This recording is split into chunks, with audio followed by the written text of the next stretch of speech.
so much for that. Thank you so much. I'm happy to be here.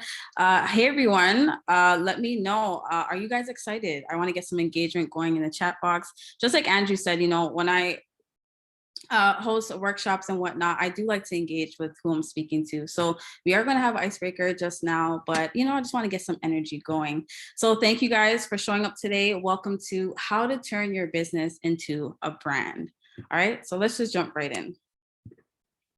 Okay. So there's a quote that I love and I want to share it with you just so when you think about branding, you understand the three most important elements. Now, John Jantz said, branding is the art of becoming knowable, likable, and trustable. Okay, so we're going to talk a little bit more about that obviously throughout the workshop, but I just want you to remember that when you are building your brand, that's the key, right? You just want to build a brand that's knowable, likable, and trustable. Awesome. I see the Yay, I love the excitement. Awesome. All right, so today's agenda, we are going to, again, go over a quick icebreaker activity. I'm going to talk about the intro to branding, what is it and the different elements. We're going to talk about the difference between branding and business because there is, a difference. We're going to talk about the difference between branding and marketing. I'm going to go over some key points when it comes to the benefits of building a brand. I'm going to share with you guys the most important branding elements you need to focus on. And I wanted to share with you guys just some branding strategy ideas to help you going in the right direction. And then just like Andrew said, if you do have any questions throughout this workshop, feel free to, type them in the chat box and I can ask them as I'm going along or write them down so we can go over them at the end of the presentation. Okay. And the last thing, of course, before we end it, I also want to do just one more activity just so you actually take action on building your brand and not just, take on all this information and get overloaded with it. All right. All right. So a little bit about the person, speaking to you today. So my name is Brooke Wright. I have two businesses, Creative Collab and Behind the Biz. And my overall niche is branding, niche marketing, and business management. And my overall journey started in 2016. So that's when I officially became an entrepreneur. And it was just because I had I like to say it's pretty much like one of the roughest years I experienced was like 2015, the beginning of 2016. And pretty much what happened was on my way to my last job in 2016, I actually got fired 2 days before my birthday. And then, I was just frustrated, after that. I was just frustrated of other people being in control of my finances and things like that. And so that's what inspired me and gave me the motivation to actually start my business. And so within those 2 days before my birthday, I worked on starting a social media management and marketing boutique. And then I got my first client on my birthday. And then I've been in full-time entrepreneur ever since then. And I ended up actually closing down that first business just because I realized social media itself, when it comes to creating the content, not just creating content, but managing it for businesses, it wasn't aligned with who I was anymore, right? And it wasn't my passion. So then I ended up focusing on what I do love and what I do want to do, which is public speaking and workshop facilitations like what I'm doing right now. So I've been doing that full time since 2019. And my biggest highlights on my journey so far is being able to work with TEDx. I got to work with the organization here in Toronto as a workshop facilitator on niche marketing. And then the highlights that I've been helping my clients to do, a quick story is one of my clients, was very confused and didn't know what their niche and branding was. And as soon as, we got to work together and help her, she went from, charging basically $100 to now charging between $4,500 to $5,000 per client. So that's one of the reasons why I do what I do. I'm very passionate about helping other entrepreneurs to build profitable brands. So that's my mission. Okay. All right. So let's jump into the most important information and why you came here today. So I want to share first with you some branding statistics that are very important. And there's a bunch of them, right? There's a whole lot of them, but I want to share with you the ones that really stood out to me, and especially in regards to turning your business into a brand, these ones really do matter. So in order, it takes 5 to 7 impressions for people to remember your brand. Right. So you want to keep that in mind, when it comes to whether seeing your brand online, advertisements, social media, content, or even just seeing your storefront, right? It takes on average about 5 to 7 times for someone to see your brand to start remembering it. Okay. Color improves brand recognition by up to 80%. Now, I'm going to mention this a few times. Brand identity isn't the most important thing when it comes to building a brand, but it is one of the most important things, right? So you have to be mindful of your brand identity. So your overall colors, your logos, things of that nature. And just look at this stat right here. It says color improves your brand recognition, right? Recognition by 80%. That's a huge number. So you want to be mindful, like, is your brand identity up to par?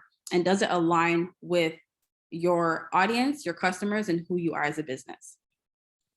The third stat is 89% of shoppers stay loyal to brands that share their values. So we're definitely gonna be talking about brand values later on.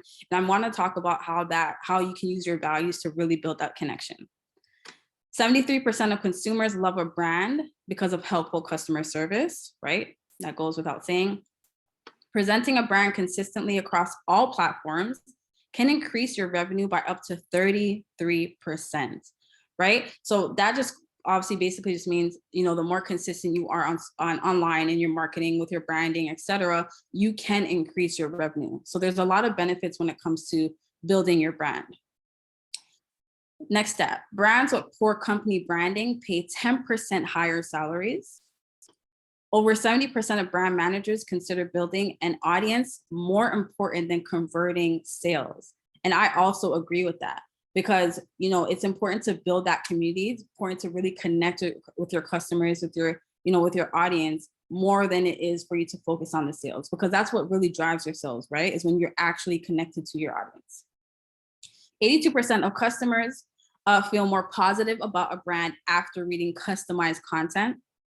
Consistently presented brands are 3 to 5 times more likely to enjoy excellent brand visibility than those with an inconsistent brand presentation, right? So it goes back to the, increasing your revenue by 33% by being more consistent. 77% of business to business marketers say that branding is crucial for growth.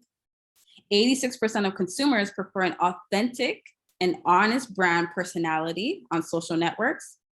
And 82% of investors say name recognition, right, is an important factor in guiding them in their investment decisions. So this is obviously important, especially if you are looking for investors, then you want to keep that in mind, right? Brand recognition is very key to them. And so when you look on the right side, I just wanted to quickly put this pie graph in here just to give you a visual. When it comes to building your business, it's not just business, right? It's 1/3 business, it's 1/3 marketing, and it's 1/3 branding. So you have to be mindful and put all these things together if you really want to build a profitable business, yes, but also a profitable brand. Okay. I'm just checking a quick chat box. I see it going up. Okay, is that 5 to 7 positive impressions or any impressions? To be honest, the stat said any impressions. They weren't very clear. But I would assume it will be more so positive impressions, right? Customized content is more so just like personalized content, right? Content that is aligned with your branding, with what you do, with what you talk about. That's pretty much what it just means, like content that is aligned with your brand and your business and your products and your services. Okay, so let's do a quick icebreaker activity. So in the chat box, I would like for you to write down the main thing your business sells. And then I want us to do this quick activity called what's behind your biz. So what are the root words that define who you are? Right. So I want to start to help you to start thinking more about your business in a branding perspective. So again, in the chat box, write down the main thing that you sell. And then number 1, I want you to think of one adjective that you want people to use when describing your brand. What's one adjective that you want people to use when describing your brand? Number 2, I want you to name a feeling that you want people to use when describing your brand. So how do you want them to feel when they're talking about your brand, when they're coming across your brand, interacting with your marketing or your social media? What's that feeling you want to give them? And then number 3, what's one word that you want people to use when describing your brand? So it can be any word that you want. What's one adjective, what's one feeling, and what's one word when it comes to your branding? What do you want your audience, your community to define you as? Okay, so it doesn't have to be perfect. You don't have, like, there's no right or wrong answers. Sorry. There's no right or wrong answers. So just write whatever comes to mind. Okay, so I'm gonna check the chat box and see what else everyone's saying. Clothing, natural, beautiful. Oh, I like that combination. Wellness, colonics. Is that how you say it? I'm not familiar with that, to be honest. Business support and loans, lender, supported, professional. I love that supported word. Apothecary. Apothecary. Is that how, I'm saying it wrong? Am I? I feel like I'm saying it wrong. Trustworthy, taking care of, empowered, amazing. I love those words, especially trustworthy and empowered. Clothing, Canadian quality. Bras, swimwear, body positive, accepting. I love that. Whimsical. Oh, wow. I like that word. Total body and mind wellness. Honest, competitive, fair, friendly, feel better, look better, be better. Oh, I love that, Kelly. Beautiful, trust, and best. I love that. See, these are awesome. Okay, great.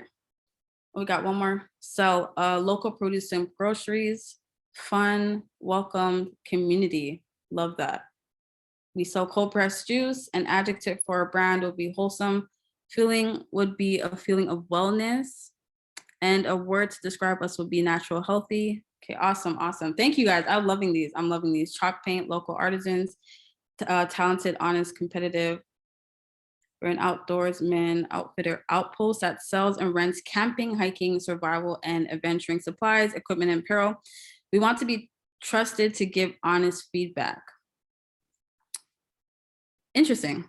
That one's interesting, Dan. I would say work on that a little bit more. I'm just trying to connect the dots between like the camping and then the honest feedback and stuff, but I would have to be more familiar with your business. But awesome. Thank you guys so much. I love that you guys did that. You know, this is a great activity. Again, you know, just to open up your mind to get you thinking like, who are you as a brand and not just a business? Okay.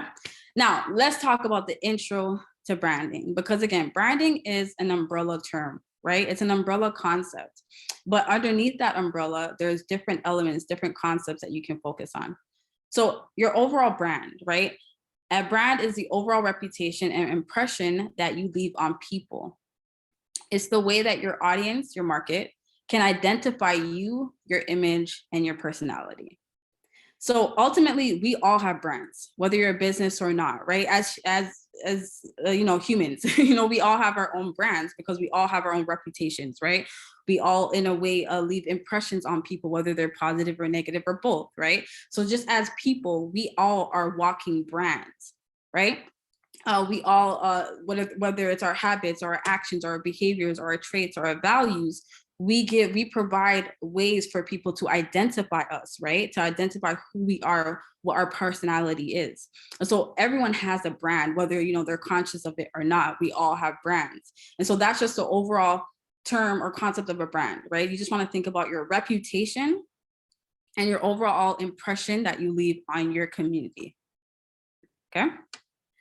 Now, a personal brand, of course, right, is the practice of creating a brand around a person than rather a business. Okay. So personal branding, I love this, I guess, definition from personalbrand.com. They said personal branding is the effort to communicate and present your values to the world. And again, we're going to talk about values later on, but I really want you to keep that in mind. Like, your values are very important when it comes to building a brand. So of course, you know, again, personal brand is just, you know, you focus on you and you creating a brand around who you are as an individual. And then number 3, a business brand is how your consumers identify and experience your business. It's reflected in everything you do as a business, right? From your customer service to your staff, marketing materials, company culture, etc., right? It's the overall reputation and impression that your business leaves on the market. And last but not least, brand marketing, right? It's promoting a brand's products or services in a way that elevates the brand as a whole, right? And that's what Amazon said. It's the process of establishing and growing a relationship between a brand and their customers, right? So pretty straightforward, right? But I did want to just break them down for you because again, a lot of people just say branding and it's kind of like an umbrella term, and there is different elements and concepts under each. So once you understand them, it will help you to build your brand and to build your branding strategies. Okay. All right. Now, what is branding versus business, right? Your brand versus your business. So the main difference between your brand and your business is the concept. Branding is all about building connections, right? And your business is all about building conversions. So that's a key concept differentiation between these two, right? Branding is about connecting and your business is about converting. So I know we're more so talking, to brick and mortars and businesses, but I did want to give you guys some examples of personal brands versus actual businesses, right? It just depends on where you are at on your journey. Maybe you are interested in building your own personal brand. So I just wanted to share some examples so you can understand, again, the different ways of branding. So we all know Oprah, right? We all know Oprah, that goes out saying. So Oprah herself is a personal brand, right? But her business is the Oprah Winfrey Network, right?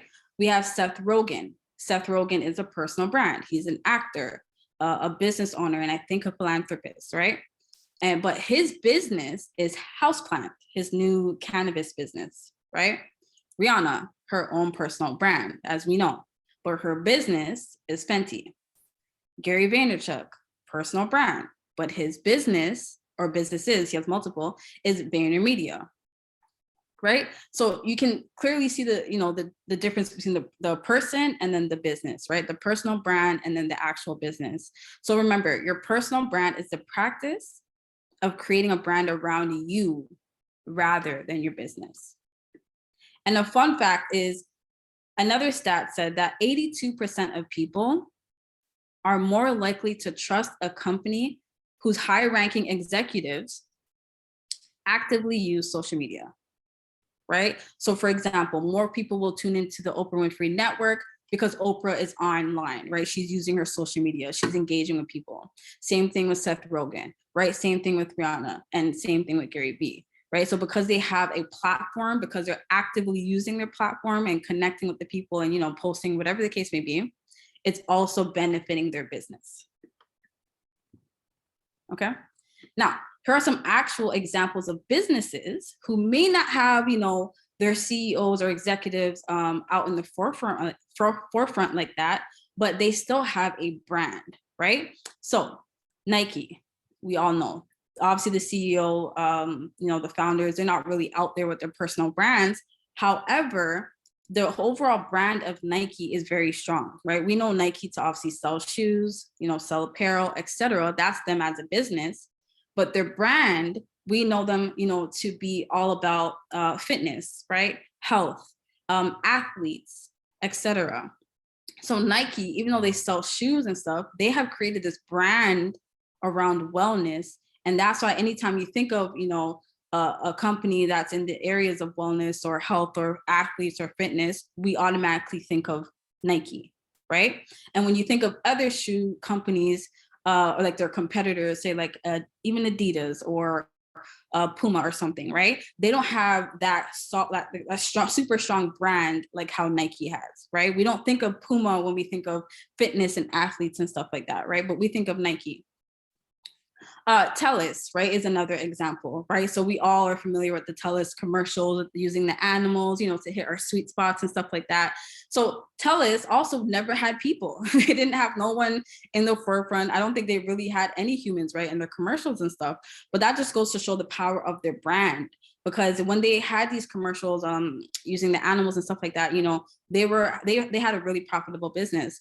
And so it's just another example to show you, like, again, TELUS is a business selling phones and whatnot, but as a brand, right, they were speaking to us through their quote unquote love of animals or their support of animals, or, basically trying to make it, what was it exactly? TELUS is, I think their mission was like to make it seem like energy is friendly kind of thing. So that was where they're trying to go when it comes to the animals and stuff. But again, just to show you an example between the business and then the business's brand. A&W, we've been seeing those commercials. If you have seen them, we've been seeing the commercials where and he's an actor, where the actor has been going around, stopping people on the street, giving them A&W's food and stuff like that, and then talking to them about the new food and where it's coming from, where it's sourced from and stuff like that, right? So A&W, of course, is a business, right? Selling food and burgers and stuff. But as a brand, they're showing us that they care about where the food is sourced from. They care that, the chickens are grass-fed and the cows are grass-fed and stuff like that, right? So they're showing us like, hey, we're listening to you, right? We're listening to our consumers who are more conscious now about what they're eating, and we're providing that, right? So now their branding is all about that. It's all about how they're sourcing their food, where they're sourcing it from, again, how the animals eat, etc. Right? So business brand. And last but not least is Lululemon. Now, Lululemon is like one of my favorites as well when it comes to like, creating a business brand, because again, as a business, they sell apparel, stuff for people, in fitness and yoga, etc. But their overall brand is similar to Nike's, right? It's all about community building. It's all about, connecting with people in the wellness industry. And what I love too about both of these companies is that they really do connect with their community, right? They really do connect with their supporters, right? So Lululemon, I know people who have, gone on to say collaborate with Lululemon, even if it's just like a social media post or something, but I've known people who have gone to do that, right? Because Lululemon cares about the people who are in the wellness industry, and so does Nike, okay? So again, these are just examples to show the difference between the business's brand and then the actual business. Okay, so if Nike didn't care to create that brand and really talk about fitness and athletes and stuff like that, then all we would know Nike for is just to they sell shoes, right? But now we know more about Nike and more about what they support because they're intentional about building a brand. So remember, your business brand is how your consumers identify and experience your business. Right? So even as you're sitting here, how do you identify and experience Nike? How do you identify and experience TELUS, A&W, Lululemon, Walmart, Starbucks, anything, right? How do you identify and experience these businesses? And then start to think about your own business. How do you want people to identify and experience your business, right? And remember, it's reflected on all levels. It's not just brand identity. It's not just your logo. It's not just your colors. It's not just content creation. It's across the board. Okay. Okay, I see the chat box going up. Let me check. Okay. Okay, I get it done. The future is friendly tomorrow. Oh, that was for TELUS, right? Yeah, the future is friendly, something like that. TELUS commercial. Okay. What if A&W were to lose their main actor? I think it happens all the time. These actors aren't going to stick around forever, so I think it's fine. It just depends on them how they're going to be consistent with their brand messaging. So as long as they continue with that brand messaging, continue with pushing forward those values and what they care about, they should be fine when it comes to that part. Okay. All right. So I hopefully that answered your question, Claude. Okay, cool. All right, awesome. Let's keep going. Now, what's the difference between branding versus marketing, right? Pretty straightforward. The main difference between branding and marketing, again, is the concept. Branding, again, is about building connections, right? I really want you to remember that word, connection. And marketing is about building awareness, recognition, and conversions, right? So branding and marketing, of course, correlate. Of course, they go together. However, they are different, right? And require different strategies.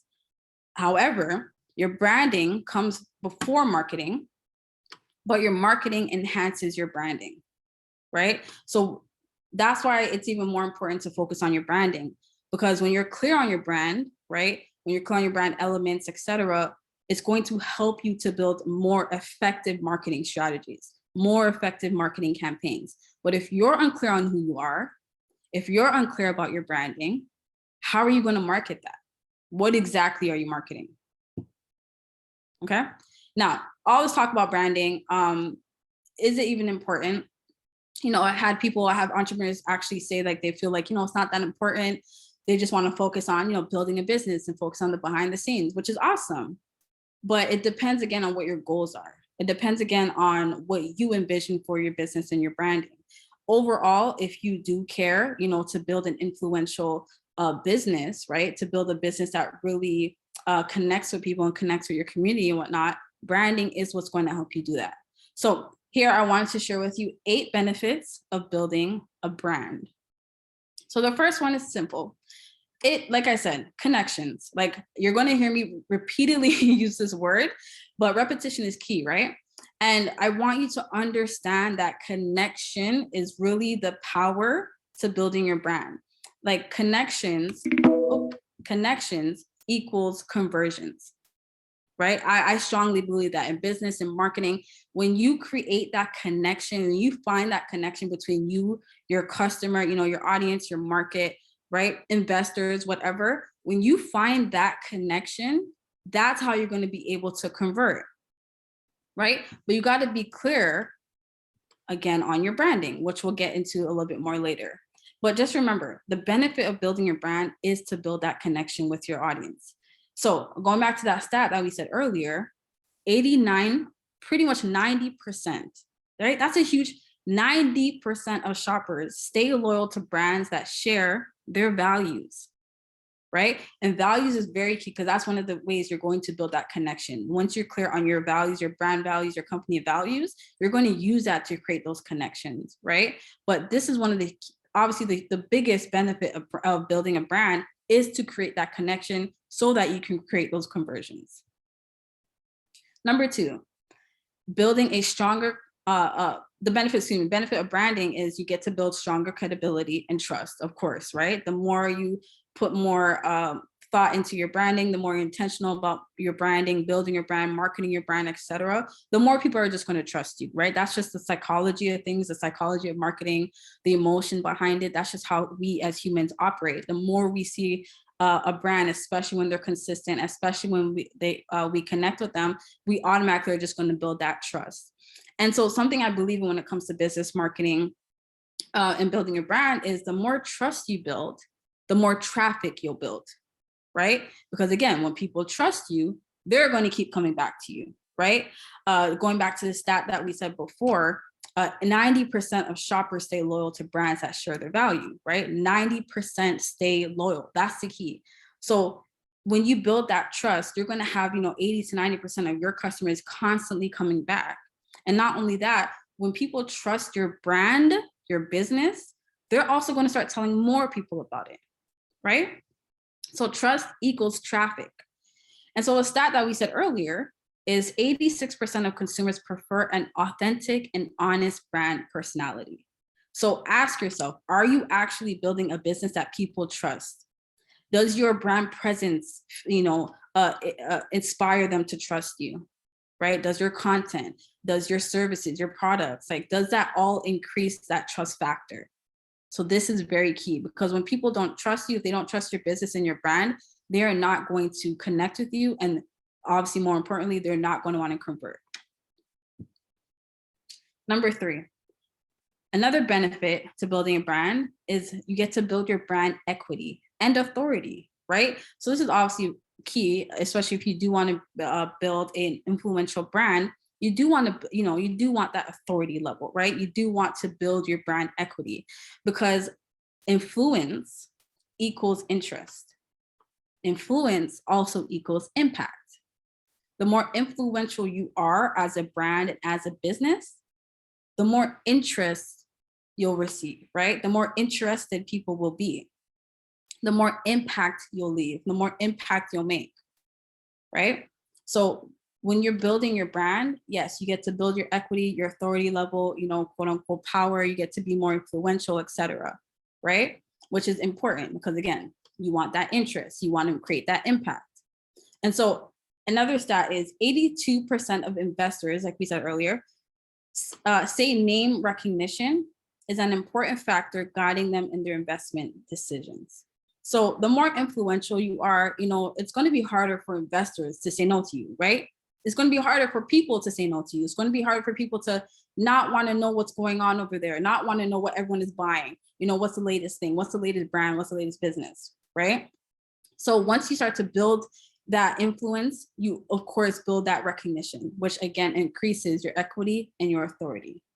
And once you have more equity, once you have more authority, again, you'll be able to make a stronger impact, right? You'll be able to boost more opportunities and things of that nature, right? Which brings me to number 4.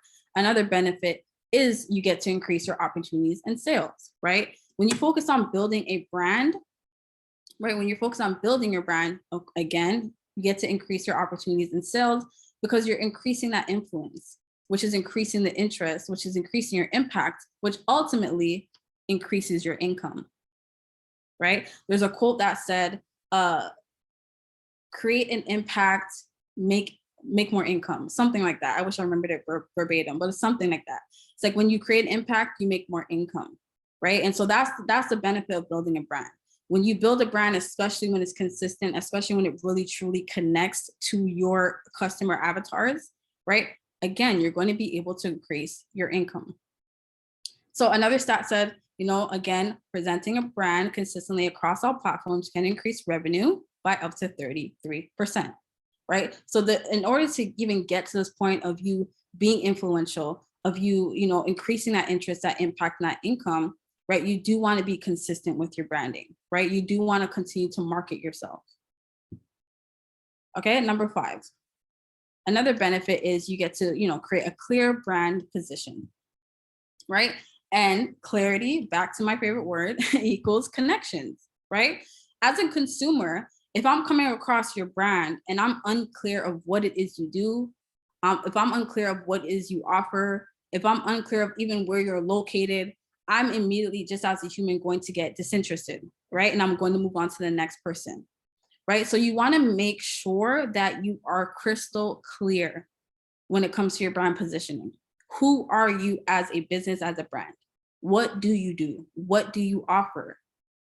Right? Why should someone buy from you? Why should someone connect with you? Why should they become even just a subscriber, a fan, a follower, whatever, right? You really want to be clear on your brand positioning. And that's the benefit of branding. When you're clear on your brand positioning, again, you're going to create that clarity, not only for you as a business owner, not only for your team, your staff, etc., but again, for your community, right? Your audience, your target market. And so just remembering the same stat that we said before, it takes 5 to 7 impressions for people to remember your brand. And the more clear, obviously, the better they'll be able to remember.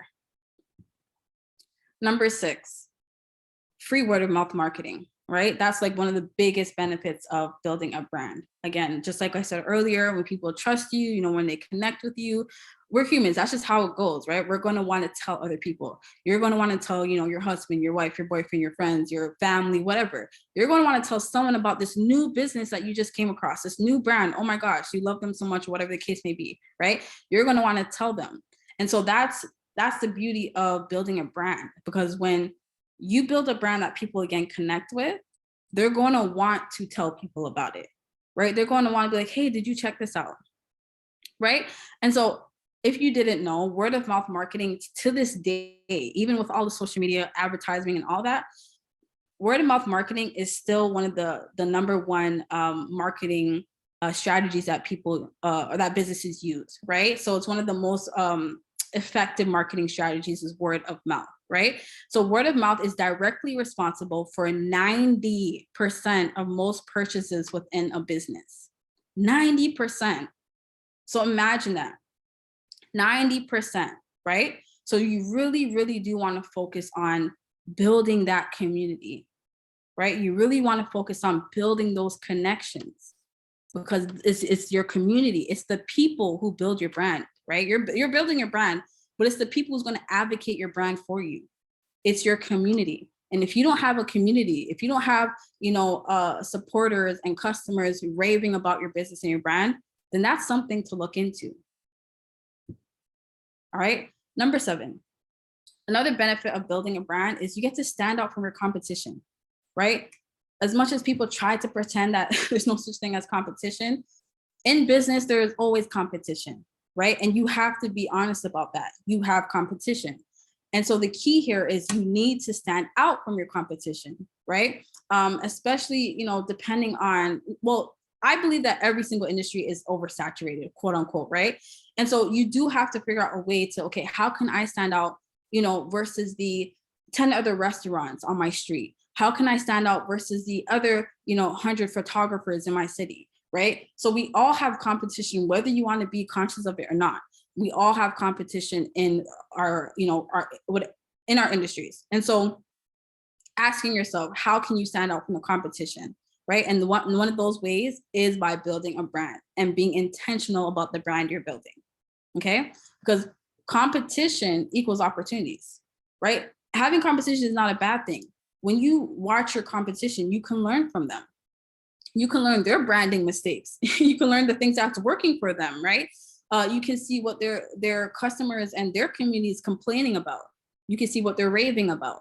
And you can use all that information to help you be better, to do better, and to build a better brand, right? So another stat was customers are willing to pay up to 16% more for a product or service that leverages its differentiation to offer a better customer experience. So pretty much what they're saying is, customers are willing to pay up to 60% more for a product or service that is pretty much crystal clear on why they're better than the competitors, right? So I'm willing to go eat at A&W, for example, more than McDonald's, right? Because I know that A&W is better because I know they care about where they source their animals. I know they care about how they source their food and things like that versus, McDonald's doesn't really care. So things like that. So because I'm clear on their differentiation, I know exactly the route I'm taking, right? And so you want to think of the same thing when it comes to your business and your brand. What is your differentiation? What makes you stand out from the crowd? Okay.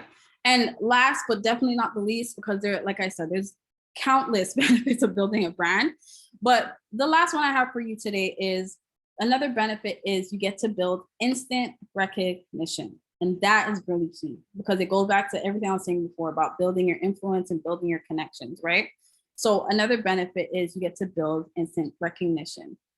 So the stat here says 77% of consumers purchase items based on a company's brand name rather than the name of the object itself, right? And so branding equals branding, right? When you are building your brand, you're building a brand name. Well, especially if you're doing it in, effectively, efficiently, right? So you want to make sure that as you're building your brand, especially if this is one of your goals, is to build a brand name, right?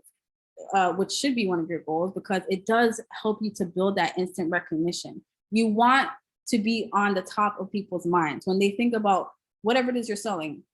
When they think about camping gear, you want to be the one that's on their minds, right? When you're selling apparel, something in health, whatever industry you're in, whatever you're selling, whatever product or service, you want to get to that point where, oh my gosh, I need a phone. Okay, I'm going to Apple, right? Okay, I need, I don't know, some plant stuff. I'm going on Amazon, right? Or I'm hungry, I'm going to go get some food again at A&W or whatever, right? So you want to be like that. And that's the benefits of branding is when people are familiar with a brand, right? You're creating that brand name for yourself.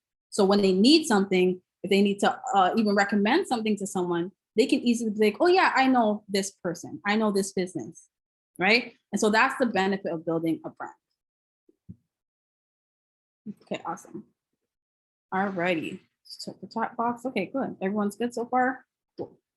All right, now, how do you start turning your business into a brand, right? So we talked about, the different concepts. We talked about the benefits. Now I want to talk to you about the elements, right? So building your actual branding elements. And these are the things that you're now going to focus on moving forward. So if you haven't already, I hope you have a notepad or a pen or Microsoft Word open or something open so that you can start to jot down any ideas that are coming to you.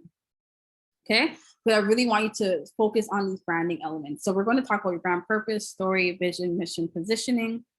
your brand persona, values, brand identity, and your overall brand presence. Okay, so let's dive in. So branding elements, number one, they usually call this like your branding substance, right? So this is when you're focusing on the substance of your business, right? So what is your brand purpose? So your brand purpose is the reason your brand exists, right? Beyond, again, your business functions, your services, and your products. So think about it right now. Why do you exist? Why should anyone even care? What is the purpose behind your brand? Number two, your brand vision and mission. Your brand vision, just like your business vision, right, is the image you have for the future. And your brand mission is the commitment that your brand will make to achieve the vision. So what is your vision? If you don't have one already, what's your vision statement? What's your mission statement? All right. And please, if you are one of those people, do not overlook these things. These are the things, as simple as you may think they are, your purpose, especially being clear on your brand purpose, your mission, your vision, and your values. This is what's going to help you to build out your marketing strategies. This is what's going to help you to build your branding strategy. These are the things that's going to help you connect again with your community, your audience, your target market. And it's also going to help you drive your performance overall as an individual, as a business, and as a brand. All right. So please, if you haven't, really start to think about these important things. And last but not least, your brand values, right? And I feel like this is one of the most important. Your brand values guides the way your brand behaves in the market, right? It guides the way your brand behaves towards your market. And it guides the way your brand behaves behind the scenes of your business. Okay?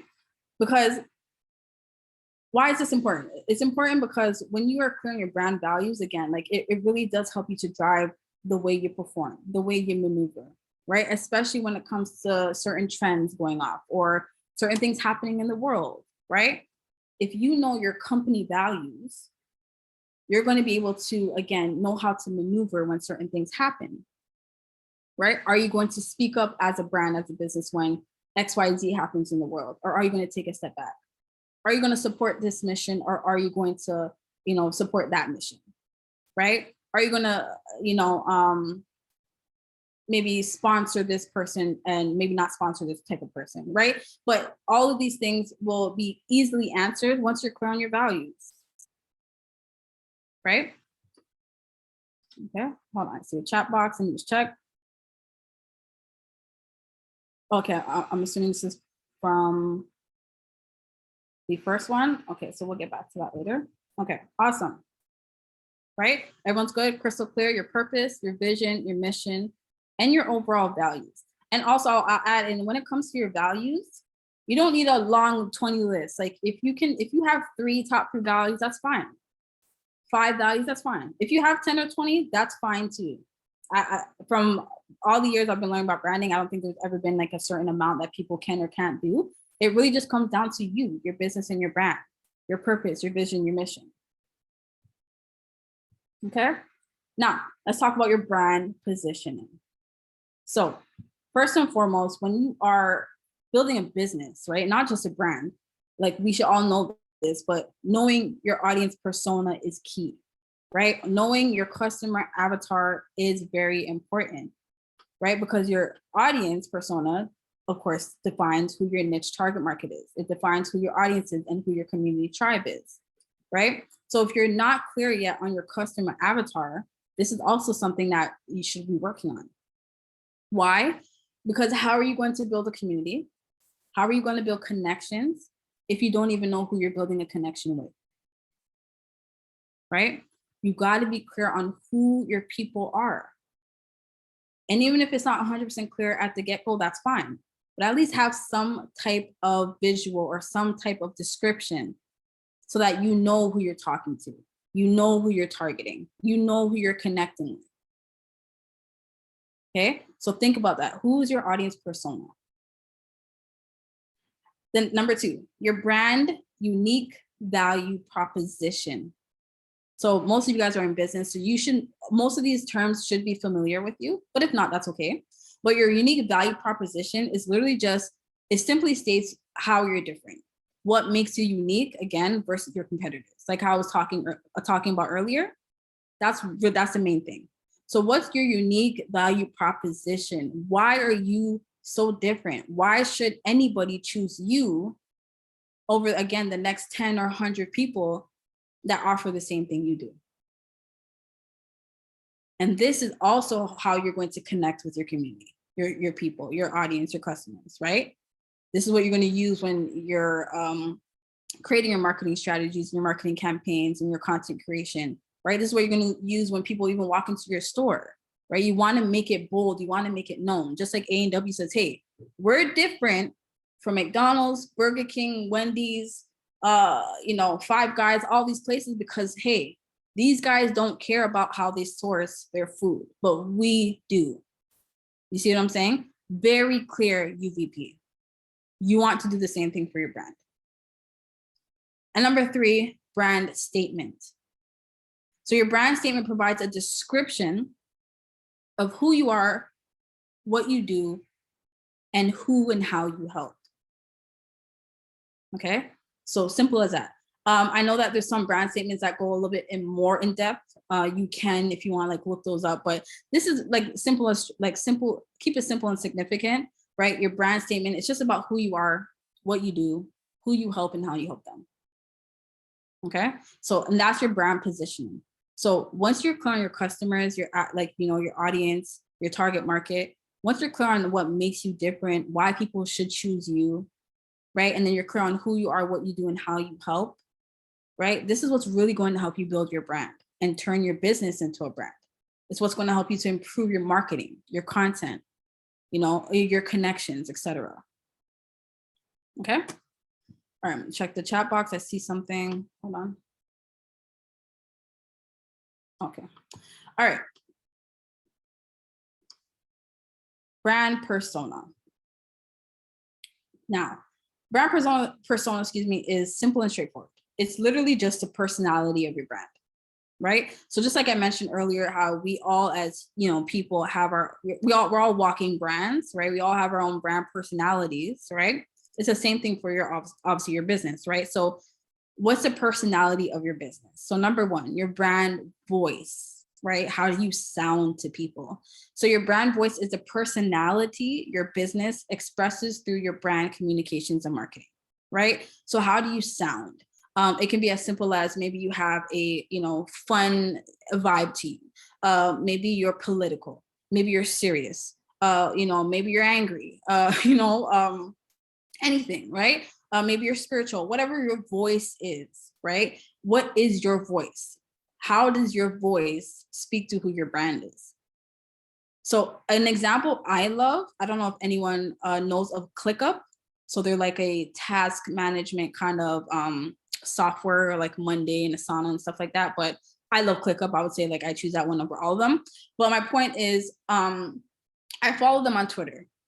And whoever is behind their marketing, and I remember I said this to them, I'm like, whoever's behind your marketing is A1, like they get it to the T. Their brand voice is so clear. You can definitely tell it's a millennial behind the screen. They're speaking to millennials. Their voice is so very clear, right? It's fun. It's not too serious. It's, it's engaging, right? They're very engaging with their community and their audience. And so, if you get stuck on things like this, another example is to just look at other businesses that you're inspired by, right? Which ones do you connect to, and see what they're doing right?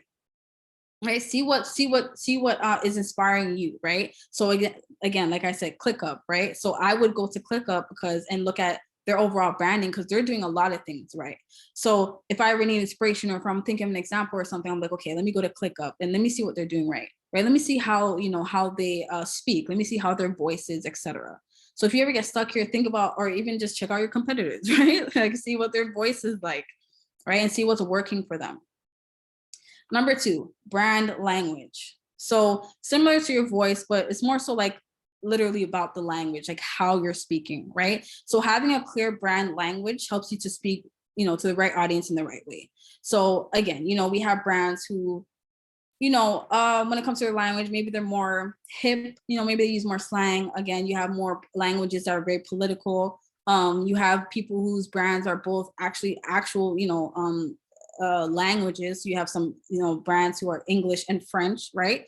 Things of that nature. So just getting clear on that, like pretty straightforward, what's your overall language, and just making sure that it's the same language that, connects with your audience and your consumers. All right. Number 3, your brand persona. So now this is like your overall brand persona. So what is, again, the overall personality and characteristics that people can associate with your brand, right? So really just think of it as a person, right? How would you define yourself and describe yourself is the same way you're thinking about your brand, right? So what personality traits, right? What characteristics align with who you are? Okay. All right. Brand communication. All right. So now this is also very important, especially when it comes to number 1, your brand story. Your brand story is the story behind your business, why it started, how it grew, why it's here, etc.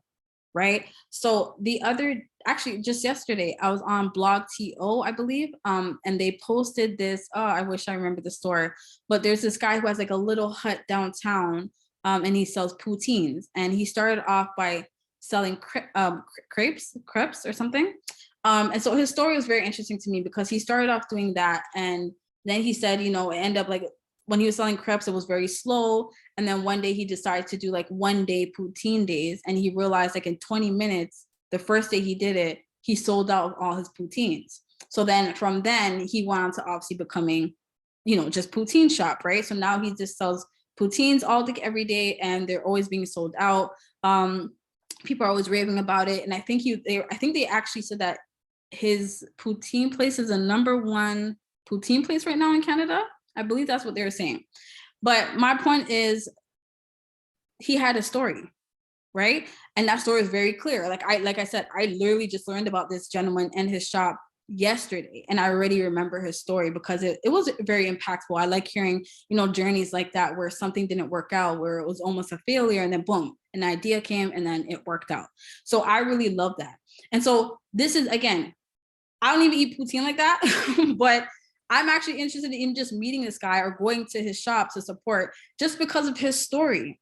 So what is your story, right? And have you been sharing that story?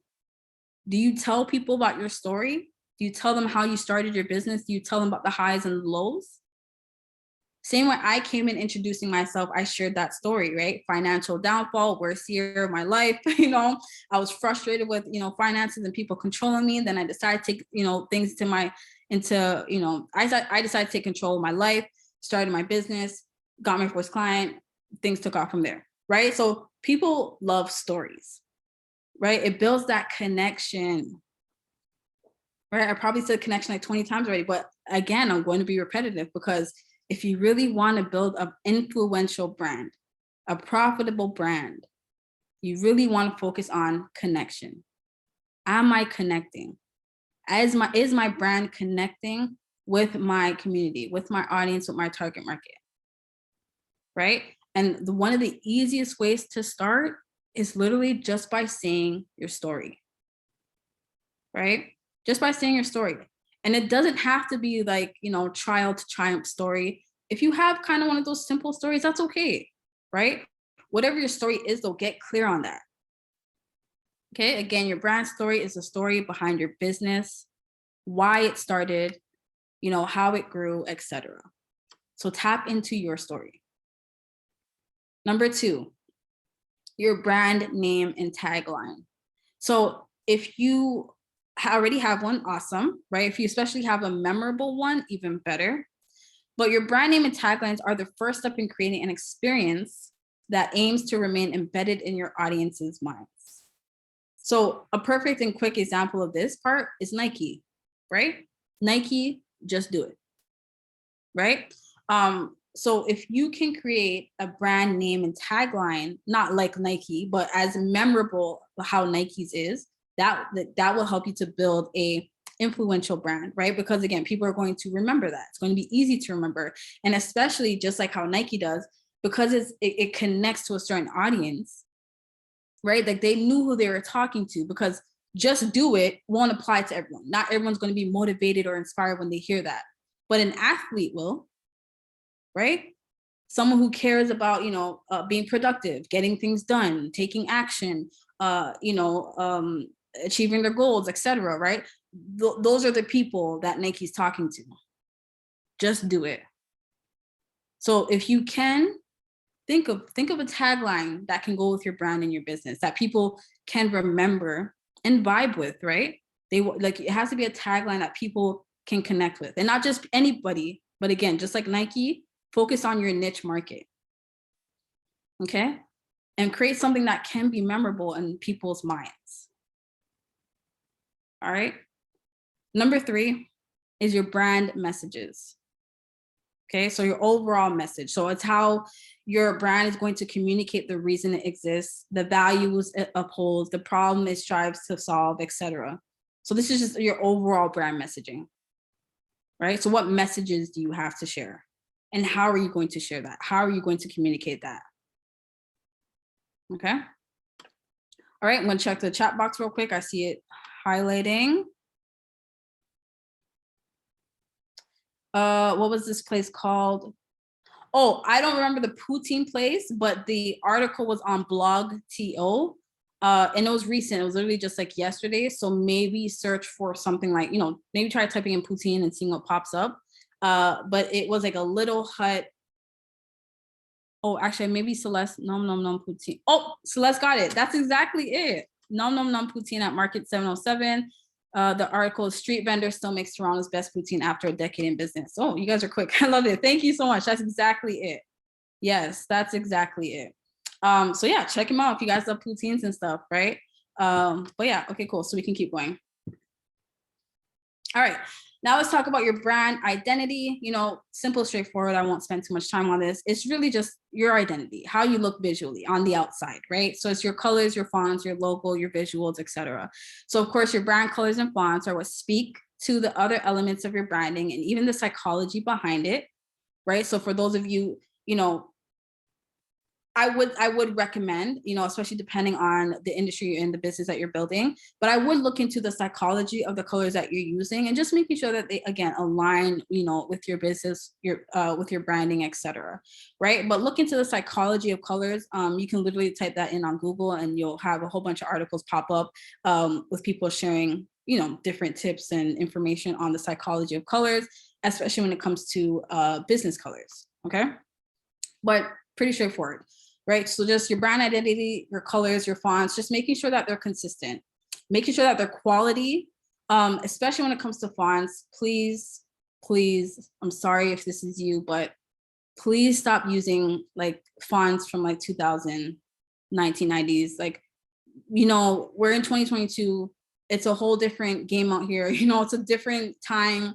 Quality really, really matters now. So if you're using fonts like, Comic Sans and stuff like that, it may not be the best for your branding, right? It may kind of turn people off. So we have to, again, think about the psychology behind things, right? So certain fonts, I wouldn't advise using. Certain colors. I wouldn't actually, colors is colors, but fonts, there's certain fonts I just wouldn't advise using. Okay, so just be more mindful of your brand identity, right? Especially if you do want to build those connections with people and, make it eye-catching. You want to attract people, because again, that's the first thing we see, right? Is how you look, right? That's the first thing we see is how you look. It's your colors, it's your logos. Even if you have a storefront, that's even, that's the first thing we see is your storefront. So how does your storefront look on the outside? That's what's going to draw people in or turn people away. So put more mindfulness into your brand identity.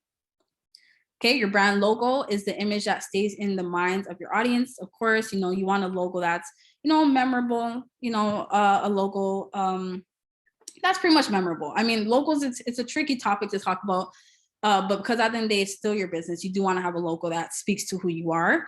So just, create a logo that speaks to who you are, but that is also memorable for your audience. Okay, and then number 3 is your brand visuals. So your brand visuals is your overall branding identity that includes the colors, fonts, logos, graphics, media, etc., right? So your overall visuals, like the overall photos that you're going to use, the videos that you're going to use, the commercials that you're going to use, etc. So your overall visual representation, right? Your overall visual identity, right? And especially, so this matters for the ones who are, everyone should be anyways, but this is one for the ones who are building, a brand online, especially, through Instagram, Twitter, and stuff like that. You want to make sure that you have, quality brand visuals, right? Brand visuals that connect to people, that scream, hey, look at me, come here, come my way, come support us, kind of thing. Okay, hold on. I see the chat box.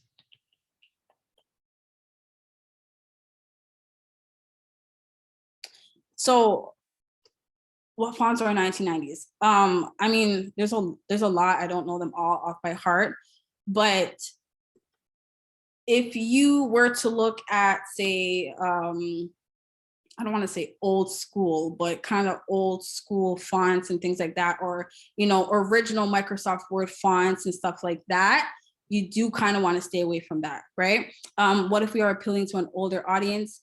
You can still appeal to an older audience by being modern. You do not have to dig into the past when it comes to branding, colors, and all that kind of stuff. You can still be modern, use modern fonts, modern, visuals, things of that nature to still appeal to an older audience. Laura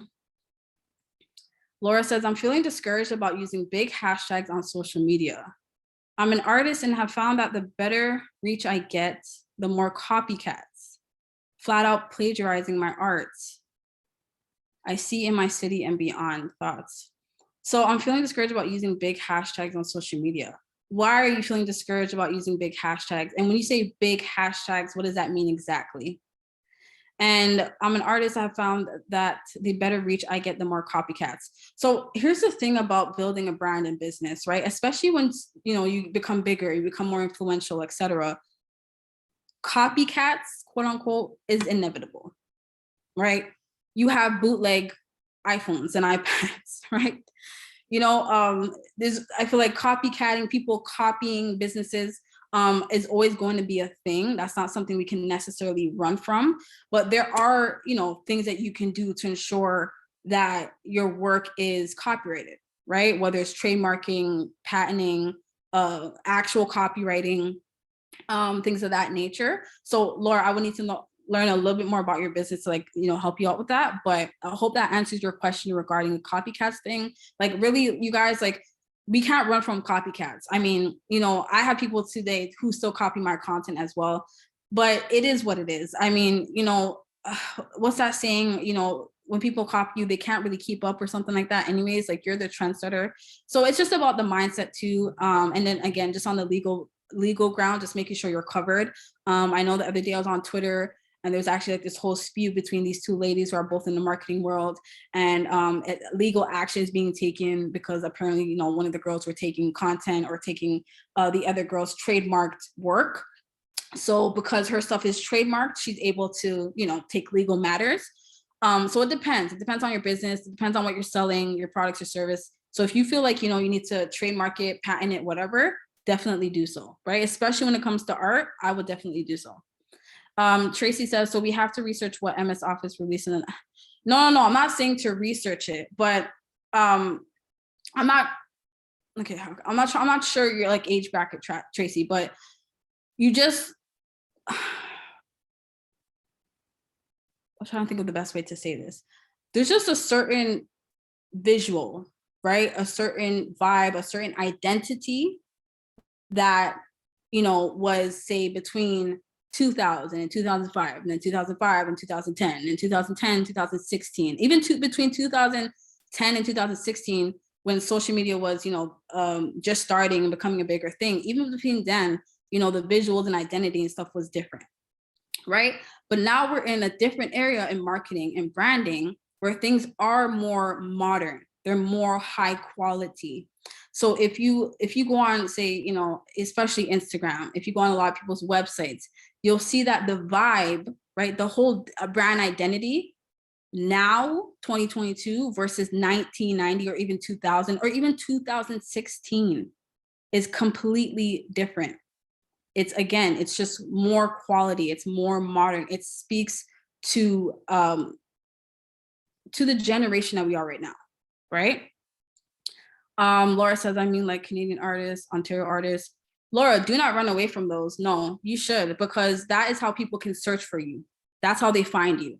So if I was someone looking for a Canadian artist, I would literally be typing that, right? So you have to, when it comes to hashtags, you want to think about what people are actually searching for, right? So I'm a public speaker. I'm going to use public speaker, but I'm also going to use public speakers Toronto, Toronto public speakers, things like that, right? And I've had people tell me, like, because one thing I do when I do have people approach me and stuff, I'll ask them, how did you find me? You know, whatever, how did you find my profile, whatever. And a lot of times they'll be like, oh, I searched this in the chat in the search box and you came up. So don't fear long hashtags. I just wouldn't say to make them super long. Like you want to do like Canadian artists and graphic design. You don't want to do something like that. But Canadian artists is good. Ontario artists is good. Artists in Ontario, right? Things like that. That's fine. Celeste says it's super discouraging when people straight up rip off your art. It definitely is, right? It is. But it can also be inspiring, right? I mean, at the end of the day, you're so inspirational that someone needs to copy what you do. To me, that's something, you know, brag, brag a little, you know, use that as like, you know what? I'm actually doing something right then. Because if someone's copying you, that means you're doing something right, right? So it's a tricky conversation because, like, you know, when it comes to copying and imitation and stuff, like, again, it's going to be inevitable, but you just have to, like, it's a mindset thing, right? You have to just be able to kind of brush it off, unless, again, it's really coming down to your sales and your business and stuff like that. If it's interrupting your business and, you know, things of that nature, and you have to take legal matters, then all for, you know, do it. You know, I mean, people do it all the time. Jay-Z just sued an author, I think, during the pandemic because he wrote a book, and I think he was using like Jay-Z lyrics or something like that, and Jay-Z sued him, right? So it depends, right? Because at the end of the day, you can't make money off of his lyrics. That's straight up copywriting, right? So I think there's levels to it as well. But that's a whole different conversation for next time, okay? So Laura, with art, you can't really do that. You can't copyright art? I'm not gonna lie, I didn't know that. Okay, try putting a watermark on the art. Yeah, I agree with the watermark. Thank you, Laura, awesome. Important to put watermarks, okay? You see all the time, big brands steal from, yeah, exactly. You see all the time, you know, especially with the bigger brands. Especially with the bigger brands, you know, and that's the most unfortunate part of it, is when the bigger brands do it to the smaller brands. But, you know, one thing, especially if you see a bigger brand doing it to you, block them. You know, I mean, it's, you know, they can try to find other ways to follow you and stuff like that, but just block them. That's an option, because like, what else can you really do, again, unless you're going to take legal action? But, you know, options, right? It just depends on how much it matters to you. Again, how much they're really ripping you off. Is it impacting your sales? Is it impacting your overall marketing, etc., right? Okay, Tracy says, I'm older, my market is middle-aged women. They're on Facebook, not Instagram. Good. Okay, so Tracy, that's fine. Like, there's nothing wrong with that. Middle-aged on Facebook. What if this generation is not our market? That's fine. If they're not your market, they're not your market, right? But I'm pretty sure, even you, Tracy, right, being a consumer, if you're going to shop from someone or support someone's brand or something, right, doesn't their brand identity matter to you?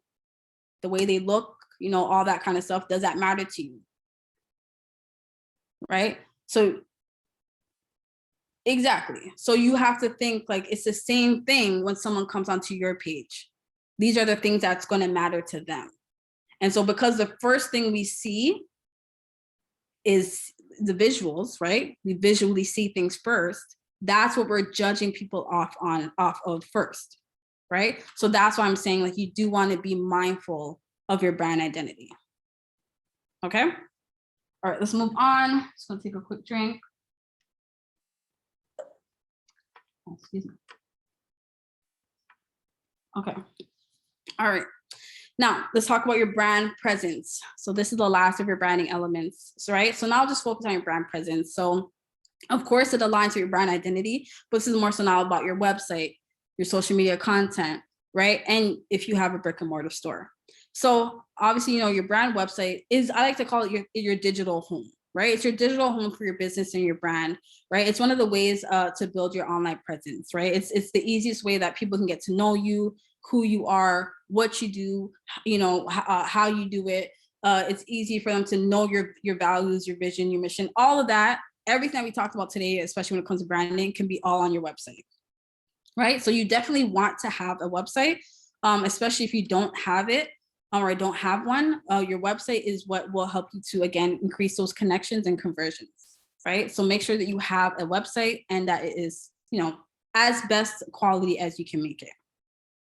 Number 2, your brand content and social media, right? So of course, your brand content and social media is where you connect with your audience directly to inspire the website conversions, right? So of course, that's where you market, that's where you're going to build the connections, that's where you're going to engage with your audience, etc., right? So you want to make sure, just like I mentioned before, that your branding is consistent across all of these, across all of your platforms, right? But across your marketing strategies, your marketing campaigns, your brand strategy, the way you communicate with people, right? Your voice, etc. So all of that now is getting tied into your website, your social media, and your content. And last but not least, number 3, again, if you have a brick and mortar store, if you have a physical store, you want to make sure that your store is a representation of your brand, right? You want to make sure that in your store, it shows who you are, right? You can clearly see your values. You can clearly see the messaging, right? Maybe most of us have probably seen it all the time where we walk into, I think a lot of restaurants are actually taking advantage of this now, where, maybe on the walls, they'll, have, perfect example, let's just go back to A&W because they're just doing a good job. But if you go to like A&W restaurants right now, you will see like they have like their values and stuff like that all over like the walls or the counters. They have grass-fed animals everywhere, free of antibiotics, and like it's all over, whether they're counters or walls or something. You know what I'm saying? And so you want to make sure that your physical location speaks to who you are, right? Because again, if I'm coming to A&W, I would love to see that. Oh yeah, remind me why I'm here. Remind me why I'm supporting you guys. Oh yeah, this is why, because it's grass-fed. Oh yeah, because you care about where you source your food, right? But if I'm walking to A&W, it's just like bland, and it's like, okay, well, maybe I'll get my food, but I don't know if I want to come back, kind of thing, right? So you want to make sure that your store, right, is incorporating your brand elements. Okay. All right, let's move on. Cool. So just to recap, right, when it comes to your branding elements, these are the key things that you want to start focusing on to build your brand, right? So you want to start focusing on your brand purpose. So what's the purpose of your business and your brand? Focus on your story, right? What is your story? How did your business come about? What inspired you? When did you start, right? What was that moment where you said, you know what, I'm doing this, right? How many times did you fail? How many times did you win, right? And use your story when you're marketing. Use your story when you're building those connections. And if you have a storefront, you can even somehow put your story in your storefront, whether it's a short, simple thing, on your wall or on your marketing materials, right? Or something. I don't know. We see, actually, there's so many brands I can name right now, but we see a lot of brands doing that as well, right? If you, for example, the other day I bought this tea, and on the tea box, right, it had the founder story on one side. Then on the other side, it had the founders like value, vision, and their mission statements, right, on a box of tea. But that's what made me even want to support them even more. So, because I'm always buying green tea, but this specific one I picked up literally because of the story. First, actually, I picked up because of brand identity. So remember what I said, visual first, right? Literally, it caught me by the way they look. The box was really cute. I think it has a person's face on it. And I'm just like, what the heck, what's this, right? And it's green tea. And it was a little bit more pricey, than, the $3 ones or whatever. But I picked up the box, and then when the box, again, had the story, the vision, the mission, and all that, it really spoke to me. And I'm like, oh my gosh, I love this. I will definitely pay the $6, $7 for this green tea, right? But I'm just showing you guys like the power of connection, because I connect to them and what they're doing, and I love it, and I support it, and I'm clear on their vision, their mission, their purpose. And now I want to support even more. And not only did I support, right, financially, I actually helped them with word of mouth, because I took a picture of the box, a video, and I put it on my social media, right? And so I got other people interested in the tea as well. So this is the power of telling your story. This is the power of getting clear on your vision and your mission. A lot of times people think that these are small things, right? But they're actually the most powerful, especially when it comes to your content, your marketing, your branding, building that community and that connection. These are the things that they want to hear. And of course, your average consumer isn't waking up and saying, oh my goodness, I wonder what Walmart's vision is. Like they're not doing that, right? So you have to actually be in front of their faces and be like, hey, Samantha, come by, because this is what we're doing, this is what we're about. Remember, you love animals and so do we, All right? So also get clear on your brand positioning, your brand message. Oh, sorry, give me a second. Your brand's name and tagline, right? If you can think of one, a memorable one. Your brand persona, right? Your brand personality. What are your characteristics, your traits, etc. Your overall language. How are you going to communicate with your audience? Your brand identity. Your brand presence. Your unique value proposition. Your brand voice. And of course, your brand values. Okay, so it may seem like a lot, but if you were to just give yourself time today to sit down for an hour to work on each of these things, you'll have it done, right? So if you're one of those action takers, okay, if you haven't already, again, like I said, throughout this workshop, been doing this, then definitely afterwards, make sure that you give yourself the opportunity to really go through these and start to, think about your business in a branding perspective, okay? Okay. Now, I wanted to give you guys, some strategy ideas to help you turn your business into a brand. Okay, so now these are just ideas, you don't have to use them, but take what resonates. So the first example or strategy idea is to create a community. Like I've been talking about throughout the whole workshop, create a community. Who is your community? Who's your people? Bring them together, huddle up, whether it's online or in person. Create a community. It could be a Facebook group. It could be maybe an actual in-person meetup every Saturday or something, right? We see all the time on Meetup. I see actually some businesses, brick-and-mortars especially, who do these things where, just like I said, like they'll have like every Saturday, maybe it's like an in-shop kind of thing, right? In-shop workshop or in-shop event or something, right? So find your way. What's your way of bringing your people together, right? So that you can communicate with them, connect with them, build relationships with them, right? Learn about their pain points, learn their challenges, their problems, hear what they have to say, get feedback from them.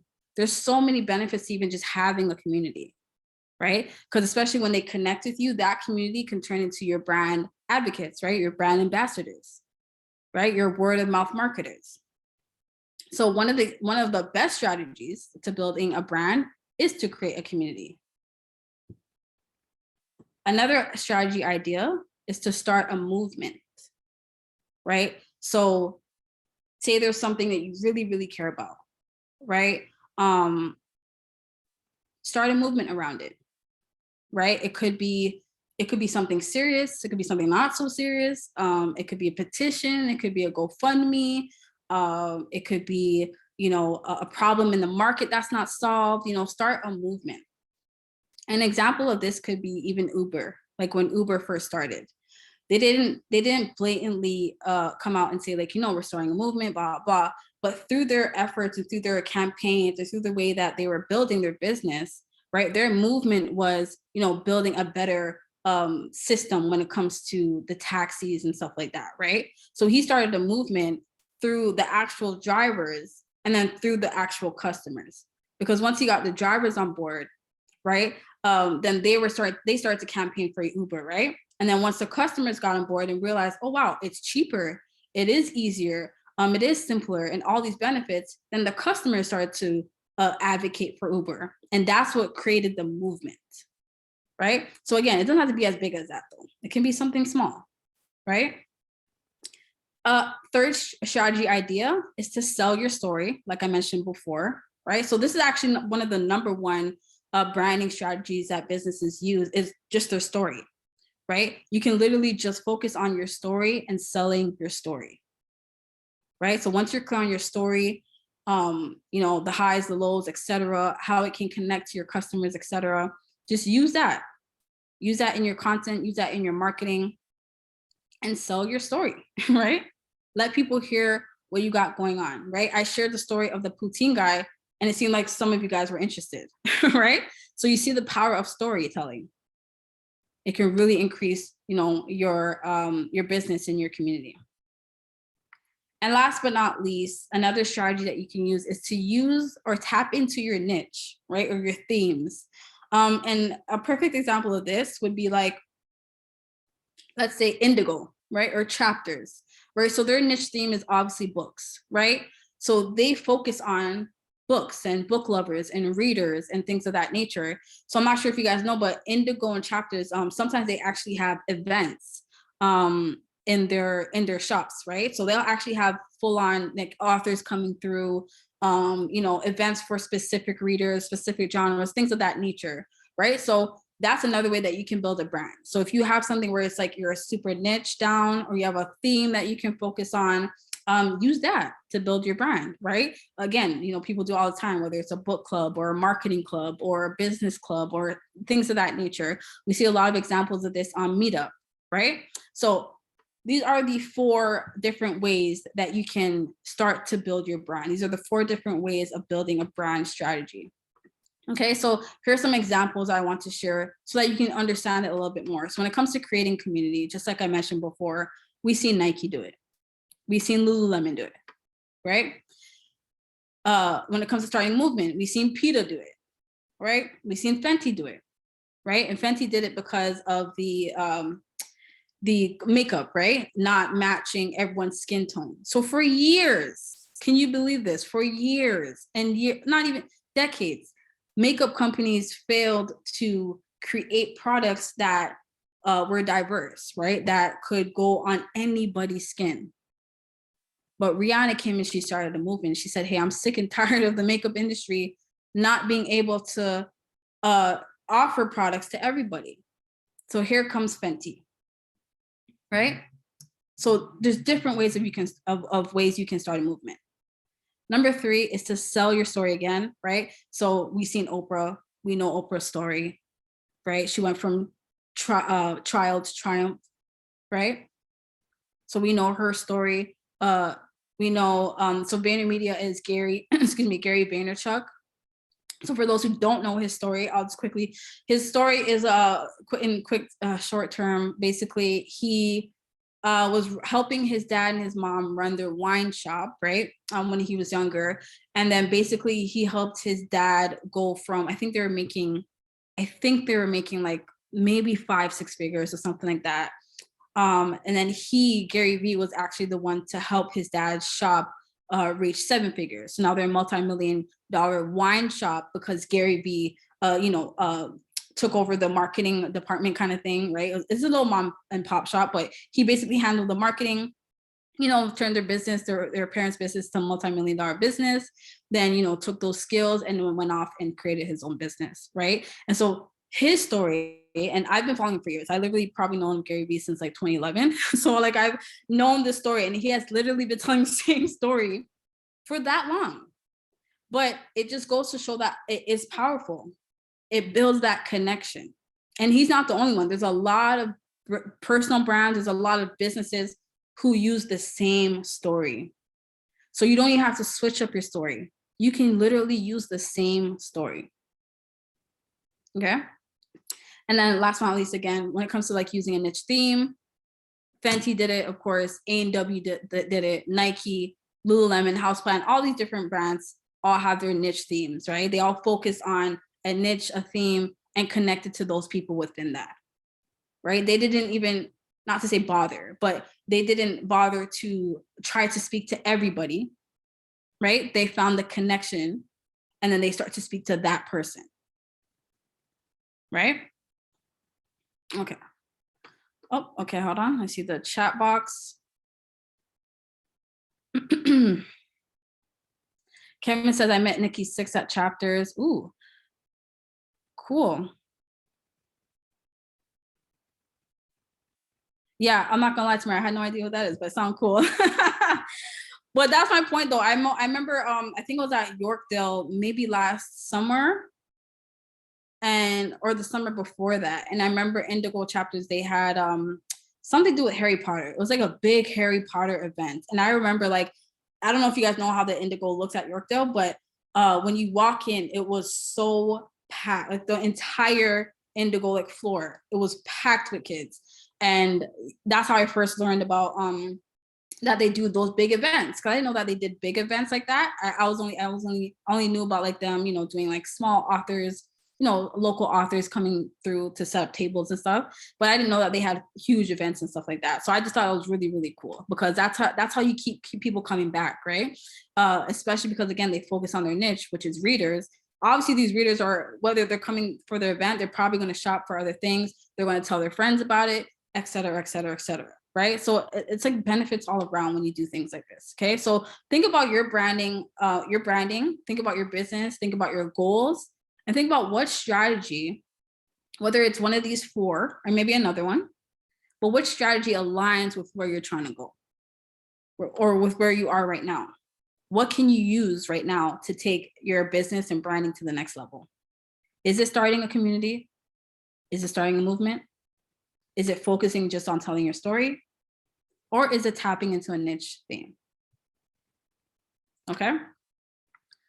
Okay, awesome. So now we are going to talk about, actually I wanted to do a branding activity before you leave, because again, I know I just threw a whole bunch of information at you. And I know how it can be, being on the other side of these workshops. So I actually wanted you to, again, now really, really take action when it comes to building your brand, right? And turning your business into a brand. So here's a quick branding activity I want you to do before we end. So I want you to just go over your brand persona, positioning, identity, communication, substance, presence, brand goal, and strategy. And again, so if you have your notepad or whatever it is you're writing on right now, I just want you to take the next 5 minutes, maybe not 5, but take the next like minute or 2 to just go through these. And if you need, you can screenshot this. But just go through these and just answer them literally as to what it says. So when it comes to your brand persona, I want you to name 3 personality traits that define your business. Right? So right now, just tune out the world and focus on you right now and your business and your brand. And just start writing things down. Again, it doesn't have to be perfect. There's no right or wrong answers. Just write down whatever comes to you. You can fix it later. But name 3 personality traits that define your business and your brand. Right? It could be anything. Are you funny? Are you witty? Are you serious? Are you boring or whatever, right? Your brand positioning, I want you to name 3 things you know about your customer. What are 3 things off the top of your head that you can say you know about your customers, your target audience, your target market? What do you know about them? What's 3 things? It could be anything. Are they a foodie? Do they love working out? Do they hate working out? Do they love going for walks? Do they love, Kensington Market? Whatever the case may be. It can literally be anything. Anything you know about your customers. Just write down 3 things. Number 3, when it comes to your brand identity, write 3 ways to improve your brand identity. And this may not apply to all. Maybe some of you guys are already good, you're good in this department.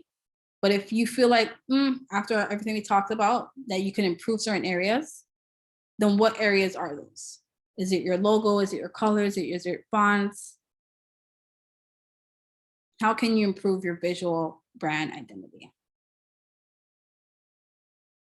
No, I don't want to see these in the chat. This is just for you guys. This is just for you guys.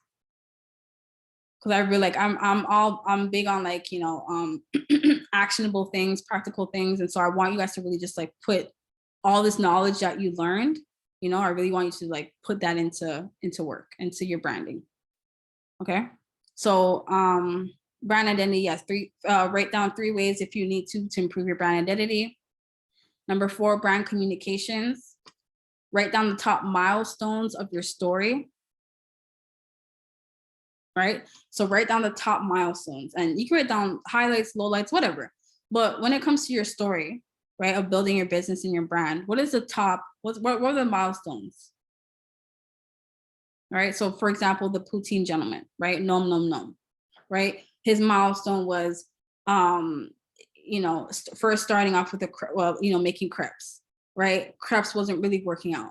Then the next milestone, you know, he decided to do the poutine one day a week, sold out in 20 minutes, right? No, do you know how much poutines you have to sell to sell out in 20 minutes? You know, I think that's just amazing. So that, right? And then from that, he then went on, you know, to selling poutines all around, right? So what are the milestones of your story? Because when you start to share your story, yes, you can share all at once, but you can also break it up. You can also just talk, you know, one day maybe you're just talking about this part of the story. And then maybe next week you're talking about that milestone. And then maybe the week after that, you're talking about this failure or that low light or whatever, right? So this is why it's so important to get clear on your story and the milestones and the parts of your stories, because you can break them up across your marketing, across your content, etc. Number 5 is your brand substance, right? So your values, vision, mission, etc.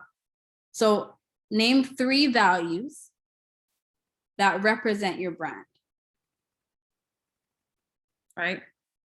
Again, it doesn't have to be perfect, you guys. You can come back to this later, right? But now you're just gonna write down 3 values that represent your brand and your business. And then number 6 is your brand presence. Write down 3 ways to improve your brand presence if this applies to you, right? Could your, you know, social media improve a bit more? Your content, maybe your flyers, your advertisements. If you have a storefront, is there anything that you can improve visually? Does your website need improving?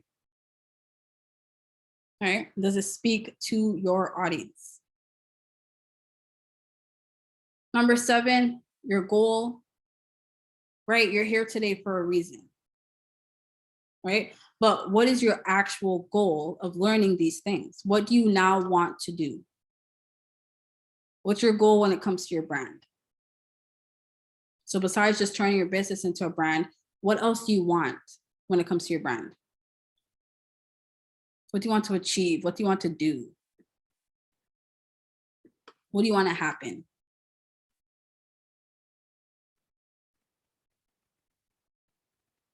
Okay. And just to touch on that one more time, the reason why I feel like goals are so important, I mean, you guys should know this, you guys are business owners, right? But having a goal is so key. And it's because it helps you to create that clarity, right? And if you remember what I said earlier, clarity equals connection. So if you're clear, right, about who you are, if you're clear about even just your goals, you're going to be clear about how to get there, or at least the direction to take, right? You're going to be clear on how you connect to that goal.